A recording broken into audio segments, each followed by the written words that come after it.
Hello friends, स्वागत है आपका इस नई वीडियो में। दोस्तों, आज हम अधिगम से संबंधित कुछ महत्वपूर्ण बिंदु लेकर के आपके सम्मुख उपस्थित हुए हैं। तो फ्रेंड्स, बिना देरी किए हम इस वीडियो को प्रारंभ करते हैं। चलिए दोस्तों, इस वीडियो का पहला प्रश्न है, अधिगम का शाब्दिक अर्थ है। दोस्तों, जब हम अधिगम के संदर्भ में बात करते हैं तो अधिगम शब्द को अंग्रेजी में कहा जाता है लर्निंग।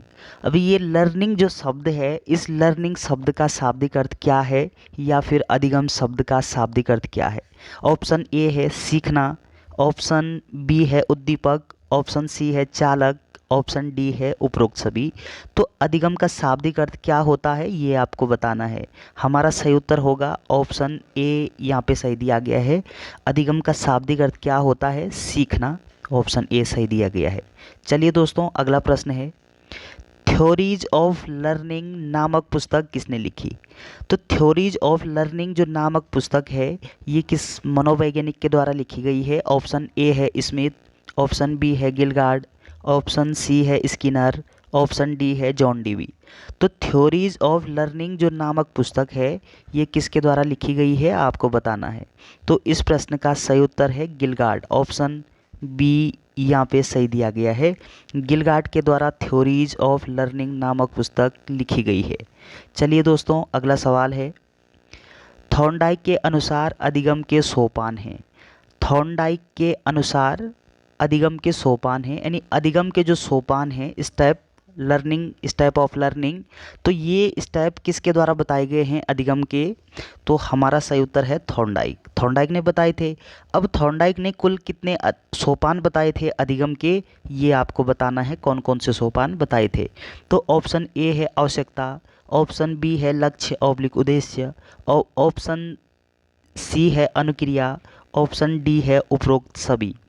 तो दोस्तों, जब हम थॉर्नडाइक के अधिगम सोपानों के संदर्भ में बात करते हैं तो थॉर्नडाइक के द्वारा इस प्रश्न के हिसाब से ऑप्शन डी यहाँ पे सही दिया गया है, उपरोक्त सभी।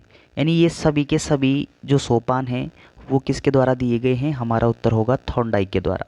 अब थॉर्नडाइक ने कुल अधिगम के 8 सोपानों का उल्लेख किया था, या फिर हम कह सकते हैं कि थॉर्नडाइक ने अधिगम के 8 सोपान बताए थे, जिनमें पहला जो सोपान है हमारा आवश्यकता, दूसरा सोपान है हमारा लक्ष्य या उद्देश्य, तीसरा सोपान है हमारा अनुक्रिया, चौथा सोपान है हमारा वातावरण, पांचवा सोपान है हमारा समायोजन, छठा जो सोपान है थॉर्नडाइक के द्वारा वो है परिणाम, और सातवां जो सोपान है वो है परिवर्तनों का स्थायीकरण। सातवां जो है वो उन्होंने स्थायीकरण बताया था, और अंतिम जो सोपान है वो उन्होंने तत्परता बताया था, रेडीनेस ऑब्लिक बाधा करके बताया था। तो थॉर्नडाइक ने कुल कितने सोपान बताए थे? 8 सोपान। किस चीज़ के सोपान बताए थे? अधिगम के सोपान बताए थे। कितने बताए? 8 सोपान। तो इस प्रश्न का सही उत्तर क्या है? उपरोक्त सभी। अगला प्रश्न है, सीखना विकास की प्रक्रिया है, यह कथन किसने दिया या किस मनोवैज्ञानिक का है? तो ऑप्शन ए है गिलगार्ड, ऑप्शन बी है गेट्स, ऑप्शन सी है स्किनर, ऑप्शन डी है वुडवर्थ। तो सीखना विकास की प्रक्रिया है, ये कथन किसने दिया था? तो हमारा सही उत्तर होगा सीखना विकास की प्रक्रिया है, ये कथन वुडवर्थ के द्वारा दिया गया है। ऑप्शन डी यहाँ पे सही दिया गया है। वुडवर्थ ने क्या कहा कि सीखना विकास की प्रक्रिया है? किसने कहा? वुडवर्थ ने। ऑप्शन डी यहाँ पे सही दिया गया है। अगला प्रश्न है, व्यक्ति में परिवर्तन ही अधिगम है।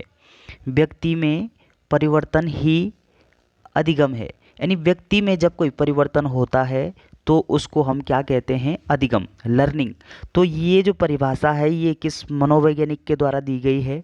Option A Morgan, option B Woodworth, option C Guilford, option D Peel. तो हमको बताना है कि व्यक्ति में परिवर्तन ही अधिगम है, ये परिभाषा दी गई है पील के अनुसार। पील ने क्या कहा कि व्यक्ति में जब जब कोई परिवर्तन होता है तब तब हम कह सकते हैं कि व्यक्ति लर्निंग कर रहा है या व्यक्ति सीख रहा है। तो ऑप्शन डी यहाँ पे सही दिया गया है।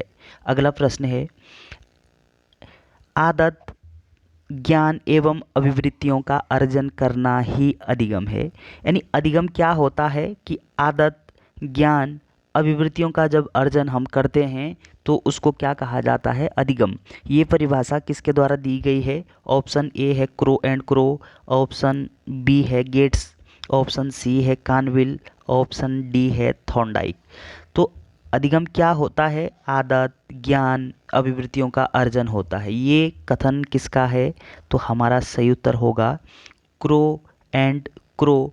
ऑप्शन ए यहाँ पे सही दिया गया है। क्रो एंड क्रो ने क्या कहा कि अधिगम क्या होता है? हमारी आदत, हमारा ज्ञान एवं अभिवृत्तियों का अर्जन होता है। तो ऑप्शन ए सही दिया गया है। अगला प्रश्न है अधिगम की विशेषता है। तो आपको बताना है कि अधिगम की कौन कौन सी विशेषता है। ऑप्शन ए है निरंतर प्रक्रिया, ऑप्शन बी है विकासशील परिवर्तनशील प्रक्रिया, ऑप्शन सी है उद्देश्यपूर्ण प्रक्रिया, ऑप्शन डी है उपरोक्त सभी। तो अधिगम की विशेषता बतानी है आपको। तो इस प्रश्न का सही उत्तर ऑप्शन डी यहाँ पे सही दिया गया है, उपरोक्त सभी। तो अधिगम क्या होता है? निरंतर चलने वाली प्रक्रिया होती है, ये कथन सही है। अगला परिवर्तनशील प्रक्रिया होती है अधिगम। उद्देश्यपूर्ण प्रक्रिया होती है, बिल्कुल होती है। किसी उद्देश्य को ध्यान में रख कर के ही व्यक्ति अधिगम को सीखता है या फिर लर्निंग करता है।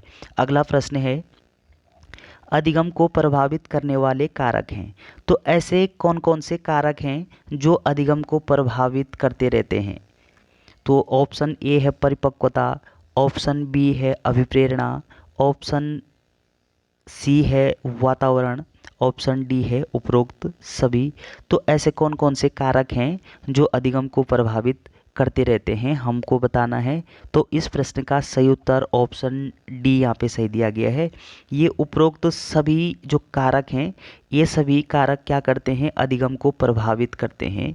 यानी ये इनका जो प्रभाव है वो अधिगम के ऊपर पड़ता है। अब वो प्रभाव पॉजिटिव रूप से भी पड़ सकता है और नेगेटिव रूप से भी पड़ सकता है, लेकिन प्रभाव पड़ रहा है, पड़ता है। तो इस प्रश्न का सही उत्तर क्या है? उपरोक्त सभी। परिपक्वता का प्रभाव पड़ता है, अभिप्रेरणा का प्रभाव पड़ता है और वातावरण का प्रभाव भी पड़ता है। ऑप्शन डी यहाँ पे सही दिया गया है। अगला प्रश्न है अधिगम के नियमों का प्रतिपादन किया। अब अधिगम के जो नियम हैं, इन नियमों का प्रतिपादन किस मनोवैज्ञानिक के द्वारा किया गया है?